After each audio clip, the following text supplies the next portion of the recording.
Welcome to the Let's Manifest podcast. I'm your host, Dr. Alissa Esposito, a certified life coach and manifestation expert dedicated to helping you design and live a life that you absolutely love. Together, we're diving into the magic of the law of attraction, quantum physics, and powerful personal development techniques.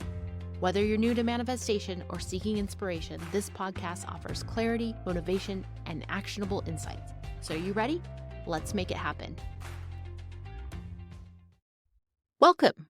As this is the first episode for this podcast, you are likely here to learn the skill of manifestation.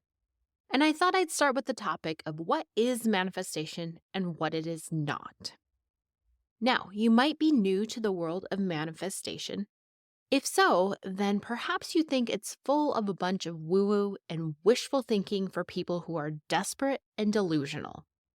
Maybe you even roll your eyes or snicker inside when you see some video telling people all they need to do is recite some mantras X number of times and voila, something is supposed to appear or happen, that their life is supposed to change, that they win the lotto, receive a huge inheritance, or even that special person magically shows up in their life.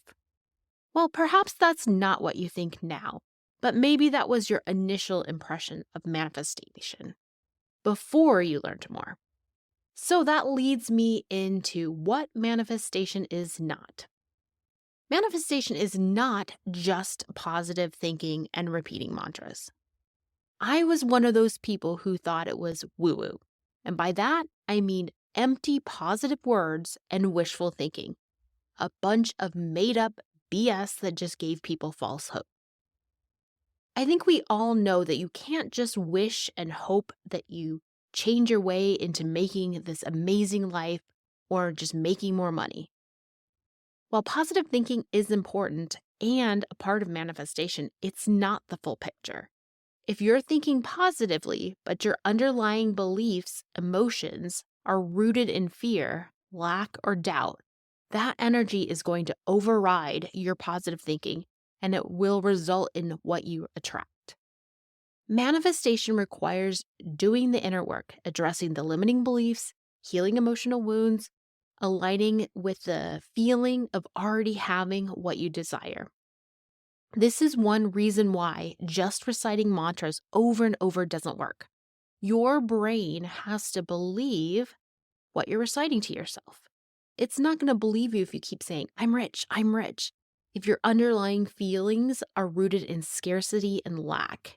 So if you log into your bank account and it's always negative or it's low and your stomach just drops and you feel frustrated, down, ashamed, worried, and stressed every time you logged in, just repeating these positive mantras is not going to do anything. In order to manifest, you actually have to believe it. You have to believe in something. So honestly, if you have to repeat these mantras to yourself, it means you don't believe in it, right? What do we do then to change our belief? Well, you have to build up to those thoughts in small little increments. What could be the next believable thought? Maybe it's, I have everything I need right now. You can see just by switching your thought to that, it feels a little better than I should be rich. I should be better off than I am now. I shouldn't be in debt. It's likely a thought that you can believe right now versus I am rich. Eventually, you work your way up to a higher vibrational, more abundant thought that actually feels true to you. This is shifting your belief and shifting your energy. Okay, let's move on to number 2. Manifestation is not magic. It would be super awesome if it was that easy, but it's not. There's more to manifesting. I used to be a huge Harry Potter fan. Okay, I might have been Hermione for Halloween for like a decade. But let's be honest, who wouldn't love magical powers, right? As much as I wish it was, and all I had to do was wave a magic wand, manifestation isn't magic. Things don't just appear. There's actually science behind it. The science behind it is based in quantum physics. It explains how the law of attraction actually works, how manifestation actually works, the why. I'll cover this utterly fascinating topic in a future episode. But having a background in science, when I understood the why and the how, it all made sense. That's how my brain works. It just likes to know the why and the how behind things. And in a way, I think everybody does. It helps us to strengthen our beliefs. Manifesting can take time and it takes trust, and it requires you to come in alignment with your thoughts, your feelings, your energy, and your actions. That brings me to number 3. Manifesting is not a substitute for action. Manifesting does start in the mind. However, it requires more of you. It's not about sitting back and just waiting for things to happen. But it's also not just all about the hustle, energy, and forcing things to happen either. You have to take inspired and aligned action towards your goals. For example, if you're manifesting a new job, it starts in the mind, that thought of maybe I could have that dream job I wanted. Maybe I could be higher up in the company. But you also need to take steps to update your resume, network, apply for the position, right?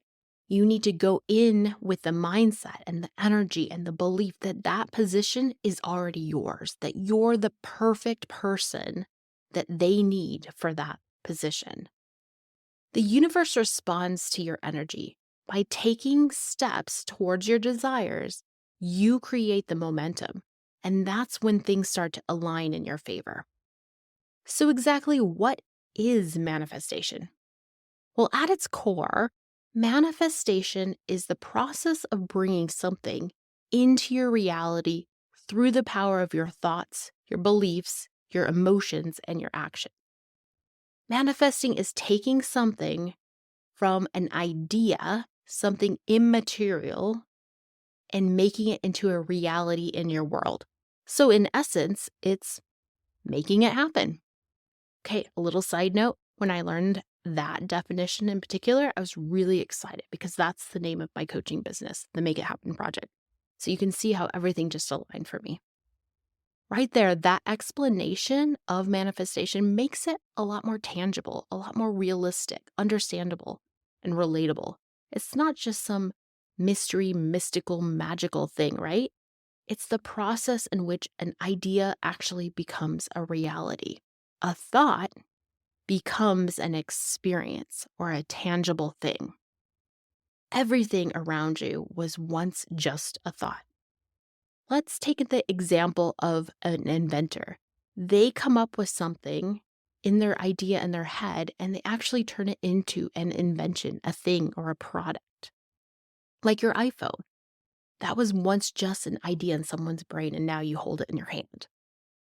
Here's another example. If you had a goal that you're working on, let's say you wanted to complete a marathon, you have this idea of that's what you want to do. You see yourself crossing that finish line. You have the number on your chest. You have a certain outfit on. You have people in the crowd just rooting you on. That starts as a mental picture in your head. You go from that energy and you create a training routine. You sign up. You take all the steps to make it happen. And you eventually see that come to play in a physical form in your life. Manifestation requires a thought. It requires you to be in faith that that actually will happen. It requires you to align your energy and your emotions to what you are trying to manifest. And it requires you to take aligned, inspired action to make it happen. This is why so many people don't manifest what they want. They stop at the thinking phase, or maybe it's a wishing phase for them. They don't understand what it actually takes to manifest. There's a lot of things that can block your manifestation, and these are topics for later podcast episodes. But for now, you might be telling me that you don't think you've ever manifested anything, or you don't know how to manifest. Well, I'm here to tell you that you are wrong. You are already manifesting in your life, and you always are manifesting in your life. You're likely just not manifesting what you want, and therefore you think you can't manifest. Let's say you're someone who's living paycheck to paycheck and you really desire to have more money in your bank account. You're probably frustrated by the lack of money. You look around your life and see where it's not measuring up, what you don't have, all the failures that you have had, the promotions that have passed you by. While your desire may be to be more wealthy, your vibrational state of your energy is in lack.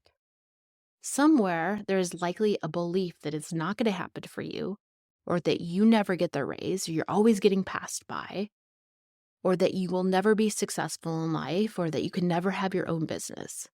So you see, with that underlying thought pattern, the energy of disbelief, frustration, self-pity, victimization, scarcity, and lack, when you're in those energy states, that emotion, that negative energy, do you actually think that you're out there in 100% belief taking inspired, aligned action to make it happen? Probably not. What you're going to manifest is more of the same. See, you thought you weren't manifesting yet, but you are. When we have the same thoughts, the same beliefs, the same feelings, the same actions, we are going to keep getting those same results. And you can easily see how this keeps you stuck in a cycle. Every day is kind of like Groundhog Day, right? You are not manifesting what you want. Don't feel bad if this is you. It's likely every person started right here until they learned this or they chose to do something different. That's when things start changing. Knowing this allows you to recognize and break that cycle. It serves as a pivot point so you can reorient yourself, your thoughts, your energy, and your actions to start manifesting what you do want in your life. So for now, I would recommend you become the observer. Observe yourself and your mind for the next week. Look to identify areas in which you feel stuck or areas that you feel you're manifesting things you don't want. If you're lost on this, ask yourself, what do I wish was different in my life? That should give you some direction where you can look for where you're stuck at, and you can explore your thoughts around there. What emotions are you commonly feeling? This is an easy place to start from. From there, ask yourself, what common thoughts do I have that's causing these feelings, these emotions? Awareness is always the first step to change. So take this small micro step this week and just observe. Don't feel bad or judge yourself for having negative thoughts and energy. It's just your starting point, and you can always shift from there. Until next time, stay aligned, stay focused, and keep manifesting your dreams into reality. Let's make it happen. We hope that you've liked this episode. If so, check out the Make It Happen project, where you can learn more about the Modern Manifestation Academy. You can also find a community of like-minded people and coaching resources to help you create and live your dream life. And for fun manifestation swag, check out the manifestationshop.com. Thanks for tuning in to the Let's Manifest podcast. And if you enjoyed this episode, be sure to subscribe and leave us a review.